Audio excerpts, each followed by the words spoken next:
One book that I loved, that I read in high school, was One Day in the Life of Ivan Denisovich. You ever heard of that book? I heard about it. It's about the life of a prisoner in the Gulag of the Soviet Union and what he went through in one day of his life in that prison. And I always pictured my great-grandfather, Ali Braha, that was his name. And he did, sorry, Brahalia, that was his name. He spent 28 years in a camp. And I always said, this is my great-grandfather. I never got to meet him. He had a very tragic life.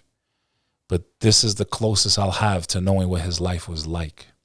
My cousin, Adrian, who grew up in Communist Albania and was happy and young in his early, I think he was 19 or 20 when the dictator fell and the Albanians took the statue down and they took back their lives and they took back their freedom. And how backwards they were, how far behind they were.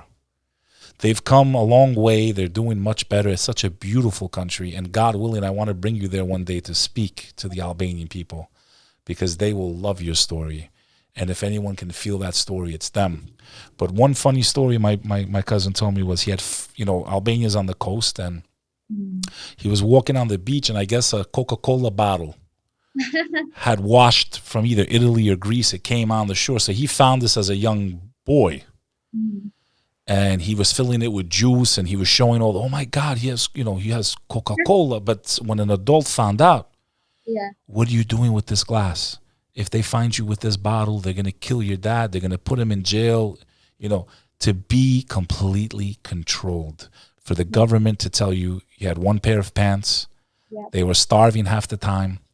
They had to eat bread that was harder than a rock. And they used to soak it in water to make it soft. People don't understand.